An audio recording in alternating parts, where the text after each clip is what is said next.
é uma série do The Chosen, e que é quando os soldados encontram com Jesus e seus discípulos e eles falam assim, a partir daqui vocês vão carregar os nossos bagagens, armaduras, tudo. E aí eles andam aquela primeira milha e Jesus continua. Na segunda milha eles começam a se compadecer. Eles falam assim, putz, os caras, eles são muito melhores do que nós.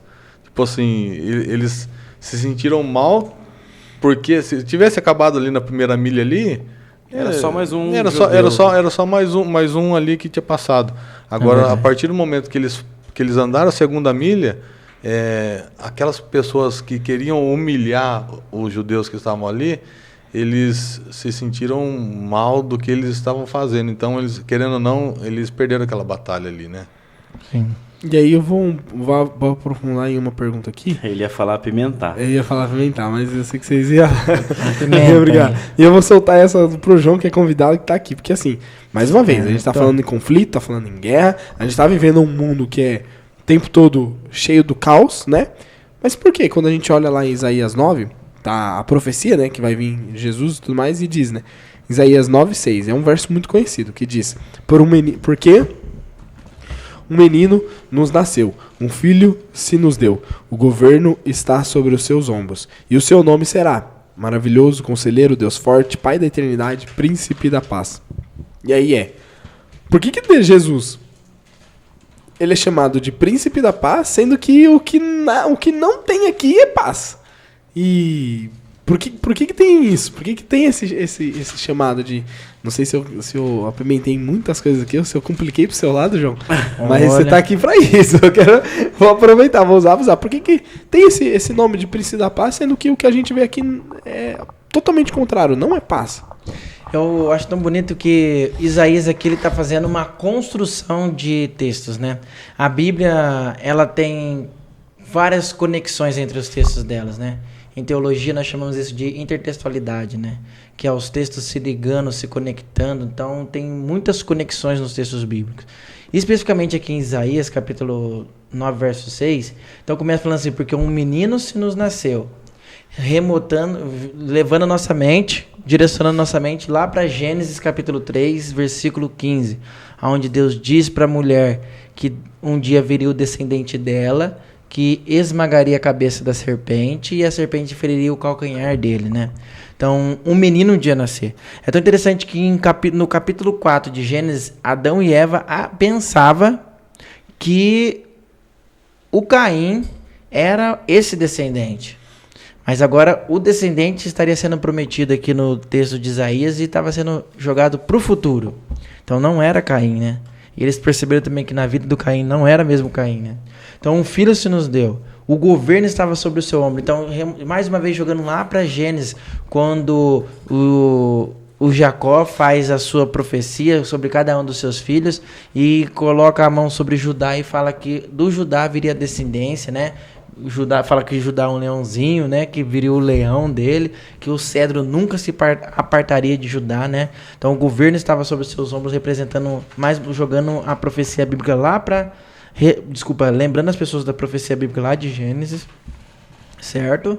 E o que eu acho muito bonito é porque agora também estava o maravilhoso, o conselheiro e o príncipe da paz e Deus forte. Esses textos aqui, eles são muito importantes. Eu tô longe do microfone de novo, né, John?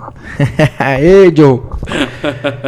O príncipe da paz, vamos começar pelo maravilhoso primeiro, né? Não sei quantos vão lembrar do nascimento de Sansão. O anjo aparece para a mãe dele e fala assim, ó, você vai ter um filho tal desse jeito, você tem que se abster daquilo, tem que fazer isso, tem que fazer aquilo. O pai não estava junto. A mulher chega e fala pro pai de Sansão, fala assim, ó, teve um homem apareceu para mim. Parece que era um homem de Deus. E ele me falou isso, isso e aquilo. Falou que ia ter filhos. E ele falou... E o pai achou estranho. Peraí, um homem veio conversar com a minha esposa. Num contexto que o homem não podia conversar com a mulher sozinho, né? E aí ele ora. Deus, manda esse homem de novo para falar comigo, né? E aí o anjo aparece. Fala com o pai de Sansão, né? Fala tudo. E o Sansão fala assim, ó...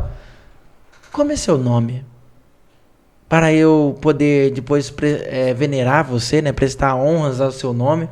E aí este homem fala assim, ó, por que você pergunta acerca do que é maravilhoso? E é tão interessante que a palavra maravilhoso, né, ela se refere diretamente ao caráter de Deus, ao nome de Deus. Porque o pai de Sansão pergunta, como é o teu nome?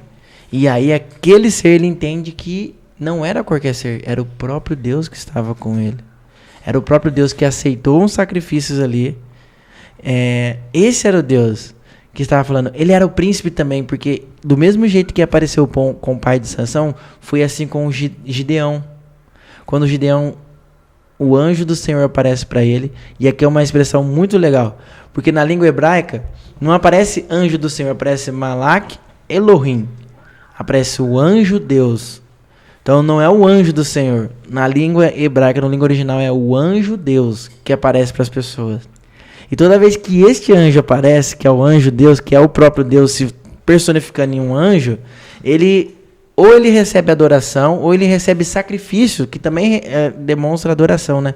E aí o texto bíblico apresenta para nós que aqui é uma descrição de que esse menino que estava ali nascendo era Deus mesmo, era o Deus que libertou o povo do Egito, era o Deus que cuidou deles nas batalhas, era o Deus que lutou por eles lá com Gideão, era o Deus que deu o libertador para eles, que era o Sansão. Esse era o Deus que estaria vindo. Ele viria como um menino, mas ele teria o governo sobre os seus ombros. Ele seria maravilhoso. Ele seria o Deus forte, porque ele ia libertar-se um povo. E a maior libertação que a humanidade precisa é do pecado.